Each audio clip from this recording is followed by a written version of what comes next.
এই মুহূর্তে দাঁড়িয়ে প্রত্যেক ঘন্টা, প্রত্যেক মিনিট, প্রত্যেক সেকেন্ড খুব গুরুত্বপূর্ণ বাংলাদেশের বুকে। কারণ একের পর এক ঘুঁটি সাজানো হচ্ছে এবং একের পর এক পাশার দান বদলে যাচ্ছে। হাতে মাত্র 72 ঘন্টা, তার মধ্যেই বাংলাদেশে ঢুকছে জাতিসংঘ। কিন্তু কেন, কি কারণে জাতিসংঘ বাংলাদেশে ঢুকছে? এই মুহূর্তে সব থেকে বড় যেটা প্ল্যান শোনা যাচ্ছে সেটা হচ্ছে সেনা প্রধানকে সরিয়ে দেবার, তাকে খতম করার একটা প্ল্যান নাকি তলে তলে একদম রেডি হয়ে গেছে। কারণটা কি?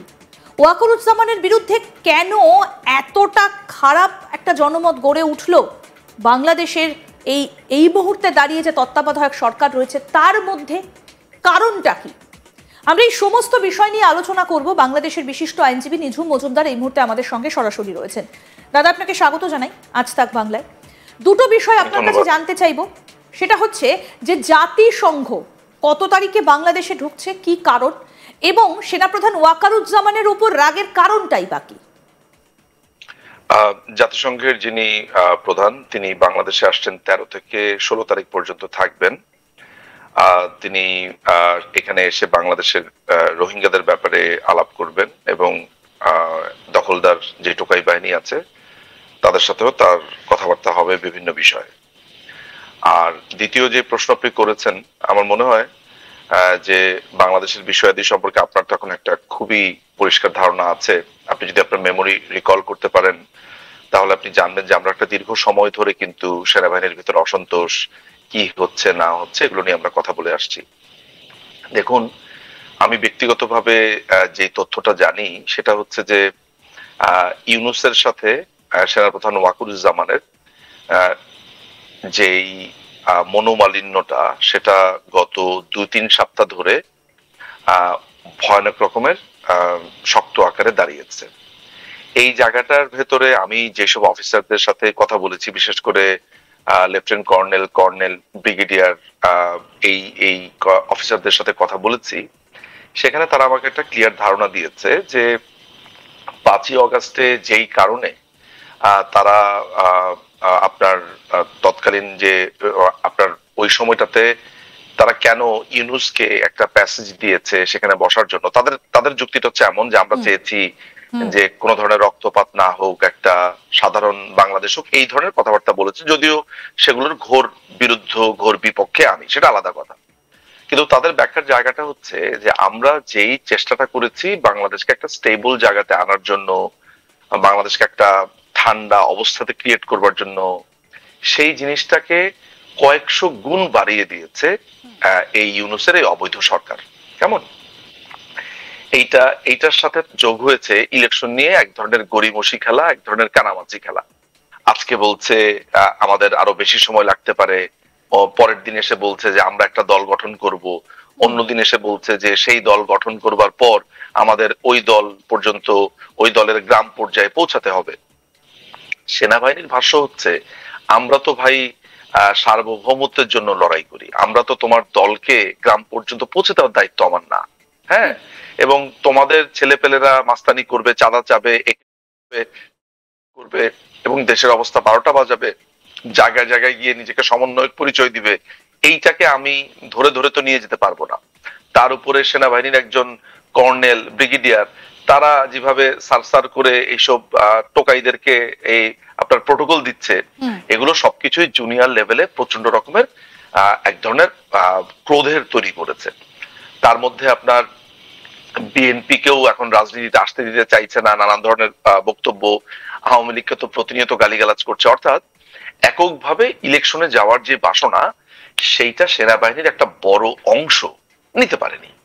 আপনি জানেন যে সেনাবাহিনীর যে হিজবুত তাহরির যে অংশটা, যেটা প্রবলভাবে সৈনিক লেভেল থেকে শুরু করে জুনিয়র অফিসার থেকে শুরু করে আপনার সিনিয়র অফিসারদের অনেকের মধ্যেই যেটা ছুঁয়ে গেছে, মানে একদম গ্রাস করেছে একটা বড় অংশ, সেইটা নিয়ে কিন্তু সেনাবাহিনী প্রবলভাবে কনসার্ন।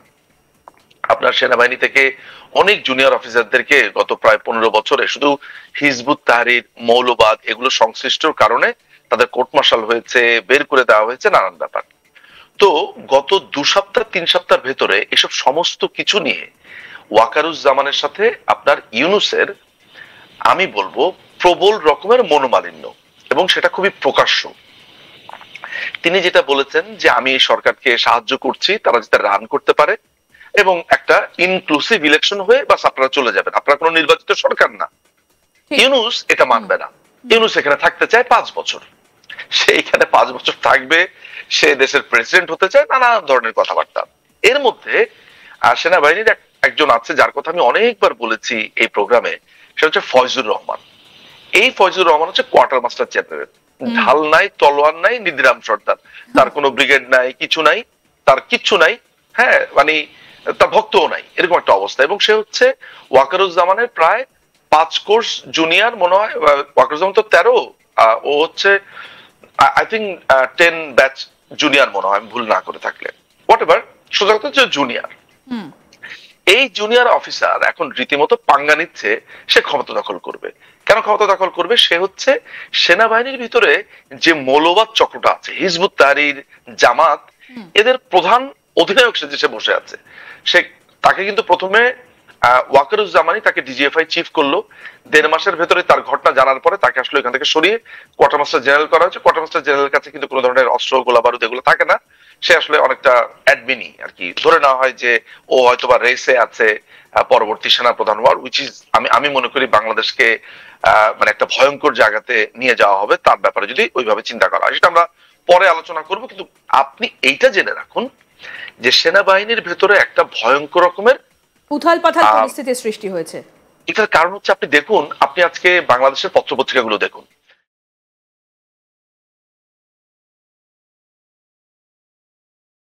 মানে আপনি যখন এগুলো চিন্তা করবেন, আমার তো just is giving me goose bump, মানে ভয়ে ক্রোধে যে এটা কি হচ্ছে এই দেশটাতে। এছাড়া আপনার একে মারছে, তাকে ধরছে, এইখানে ডাকাতি হচ্ছে, অমুককে তমুককে অপহরণ করছে, মানে একটা ধরেন একটা আমরা ওই যে নোয়াম চমস্কির একটা বই পড়েছিলাম আমি, যে একটা ফেইল্ড স্টেটস কাকে বলে, আসলে একদম কমপ্লিটলি ফেইল। এই জায়গাটাতে আমি সেনাবাহিনীকে হোপ বলি না। আপনি জানেন যে সেনাবাহিনীর ভেতরে আমার সেনাবাহিনীর বিরুদ্ধে তারা 5ই অগাস্টের আগে পরে যা করেছে তাদের প্রতি আমার ক্রোধ, আমার মনে হয় না আমার আমৃত্যু কোনোদিন শেষ হবে। কিন্তু স্টিল আমি যদি খুবই নির্মোহ নিরপেক্ষ ভাবে দেখি, এই মুহূর্তে আপনাকে সুপ্রিম কোর্ট গাইড করতে পারছে না। সুপ্রিম কোর্ট হচ্ছে ওদের হাতের পুতুল, ওকে ধরে গিয়ে রিফাতকে বসিয়ে দেওয়া হয়েছে। আপনার বাংলাদেশে কোনো ন্যায়পাল নেই, কোনো দুর্নীতি দমন কমিশন অপারেট করছে না, পুলিশ অপারেট করতে পারছে না, তাদেরকে কমপ্লিটলি ভেঙে দেওয়া হয়েছে। জাতিসংঘের অনেকগুলো শাখা আছে, তার মধ্যে একটি হচ্ছে হিউম্যান রাইটস শাখা, তাই তো? সেখানকার প্রধানের নাম হচ্ছে ভলকার টুর্ক, অস্ট্রিয়ার এক আইনজীবী তাকে এই পদে এনে বসিয়ে দিয়েছে। এই লোকটি আপনার নিজে স্বীকার করছে টকে, সে বলছে যে বাংলাদেশের সেনাবাহিনীকে আমি ফোন দিয়ে তাদেরকে বলেছি বাংলাদেশ সরকারের সাথে তোমরা যদি কোনোভাবে ইনভলভড হও তাহলে আমি জাতিসংঘের যে শান্তিরক্ষী মিশন সেই মিশনে তোমাদের বন্ধ করে দিব তোমাদের ট্রুপ।